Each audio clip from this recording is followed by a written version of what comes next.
Vers le premier dimanche de Carême, Marc, chapitre 1. Jésus venait d'être baptisé. Aussitôt, l'Esprit le pousse au désert, et dans le désert, il resta 40 jours tenté par Satan. Il vivait parmi les bêtes sauvages, et les anges le servaient. Après l'arrestation de Jean, Jésus partit pour la Galilée proclamer l'évangile de Dieu. Il disait: les temps sont accomplis, le règne de Dieu est tout proche. Convertissez-vous et croyez à l'évangile. Acclamons la parole de Dieu. Louange à toi, Seigneur Jésus. Nous entrons donc dans le carême. Un carême pour que notre charité se fasse inventive. Jésus vient d'être baptisé et l'Esprit Saint le conduit, l'anime, le bouge, le pousse. Être plongé par le baptême dans la vie unie à Jésus, c'est uni à lui, être conduit au quotidien par l'Esprit, comme Jésus. C'est en toute chose se demander: que ferait Jésus à ma place, dans ma situation? C'est demander l'Esprit tout au long de la journée: guide-moi, inspire-moi dans telle et telle situation, rends ma charité inventive.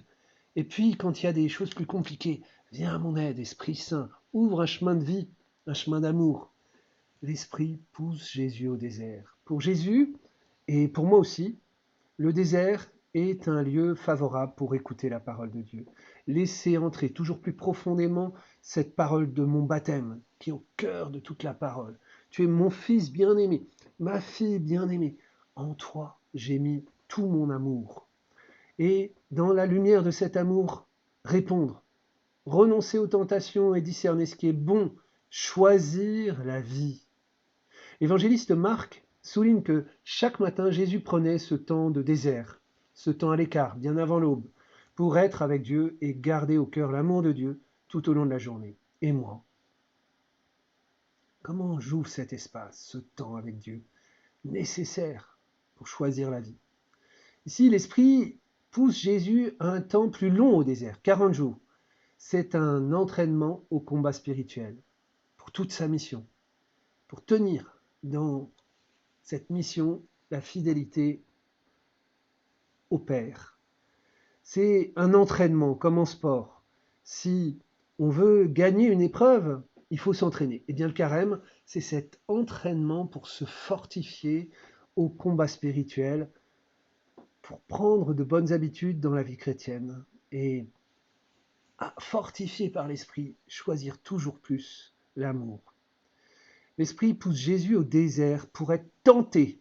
Ah, ça peut nous étonner. Dieu permet que nous soyons tentés. Il ne retire pas les tentations de notre chemin. Cependant, il n'y a pas de tentation que nous ne puissions vaincre avec la force de son esprit. Les tentations sont des occasions de grandir dans le choix de Dieu, dans le renoncement au mal et au péché, à Satan, dans ce choix décisif de la vie avec Dieu.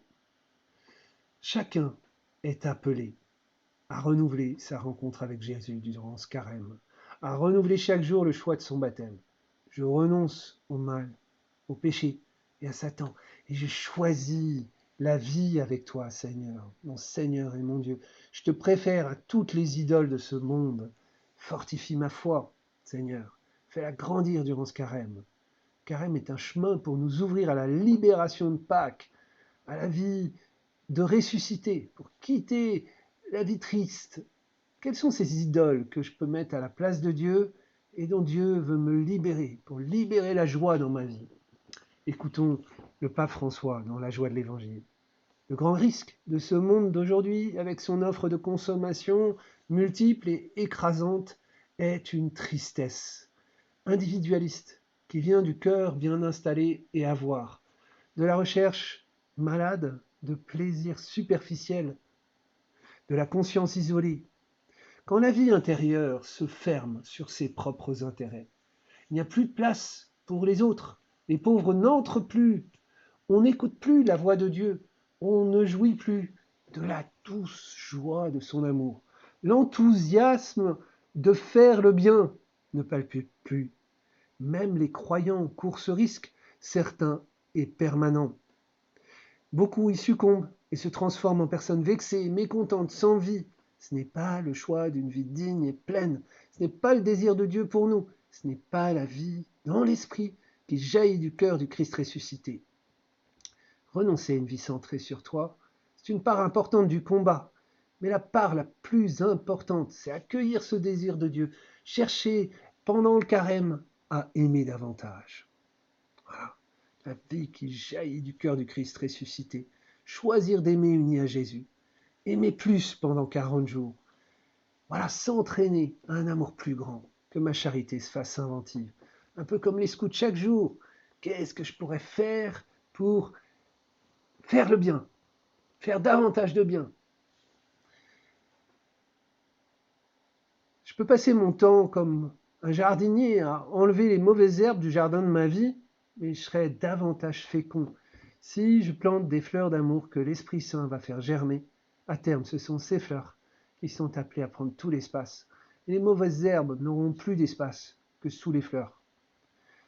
Il y a les occasions d'aimer par des services qui me sont demandés, voilà, des appels clairs, où Dieu me tend la main, mais il y a aussi les appels à deviner.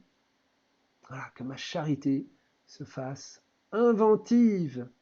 Dieu m'appelle à des initiatives. C'est dans la prière, particulièrement en méditant la parole, en contemplant Jésus, que nous pouvons sans cesse apprendre comment est-ce que je pourrais inventer, voilà, inventer un amour plus grand.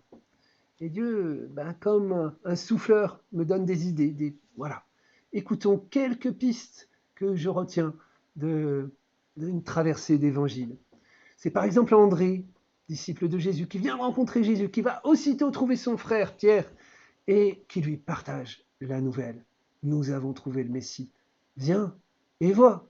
C'est qui le frère vers qui Jésus m'envoie témoigner de ses merveilles?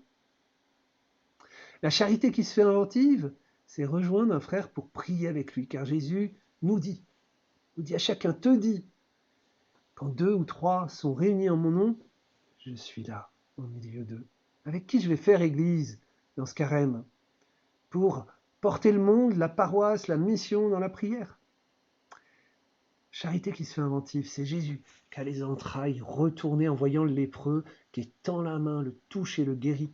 C'est chacun de nous quand nous allons visiter et soigner les malades par notre écoute, notre amour, notre soutien. Qu'est-ce que je vais visiter pendant ce carême? Souffle-moi, Seigneur.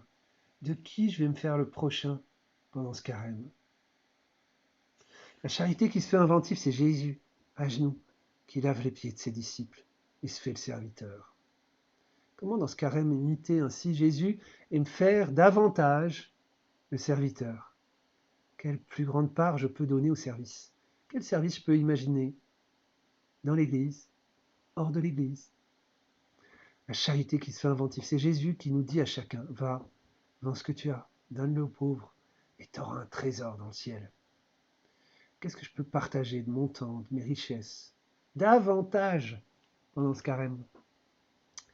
La charité qui se fait inventive, c'est Jésus, poussé par l'Esprit dans sa prière, qui veut sortir vers les autres villages pour proclamer la bonne nouvelle. Et au matin de Pâques, il transmet ce souffle, cette mission à ses disciples. Allez, de toutes les nations, faites des disciples. Qu'est-ce que je peux oser dans ce carême? Quelles initiatives je peux prendre et avec qui? La charité qui se fait inventive, c'est celle qui entend la voix de l'amour plus fort que la haine, la rancune, et qui prend le chemin du pardon. Pardonne-nous nos offenses, comme nous pardonnons aussi à ceux qui nous ont offensés. Quel chemin de pardon suis-je invité à vivre en ce carême pour libérer mon cœur de ses rancunes? Le carême est ce temps favorable où l'Esprit pousse son Église tout entière au désert pour l'ouvrir à la vie nouvelle de ressuscité, c'est-à-dire à être fortifié avec Jésus pour que l'amour prenne plus de place. La prière, le jeûne et l'aumône. La prière, c'est respirer l'amour de Dieu pour le souffler sur le monde. Plus de prière pendant ce carême. Le jeûne, c'est ouvrir une place plus grande pour Dieu dans ma vie trop pleine, dans mon désir saturé, en me privant de quelque chose. Supplier Dieu de rendre mon cœur trop insensible, trop indifférent, trop riche, trop dur, davantage semblable au sien. Le jeûne ouvre cet espace pour que Dieu prenne plus d'espace dans ma vie. L'aumône, c'est cette charité qui se fait inventive pour voir et servir les pauvres autour de moi, comme Dieu ne cesse de m'appeler à le faire. À chaque fois qu'il y a plus d'amour dans nos vies, plus de Jésus, il y a plus de joie. La joie de l'Évangile remplit le cœur et toute la vie de ceux qui rencontrent Jésus. Ceux qui se laissent sauver par lui sont libérés du péché, de la tristesse, du vide intérieur, de l'isolement. Avec Jésus, la joie naît et renaît toujours. Ainsi, un vrai carême, un bon carême, est un carême où on sent la joie d'aimer grandir et se renouveler. Je vous souhaite un bon carême, poussé par la joie de l'Esprit Saint. Que votre charité se fasse inventive.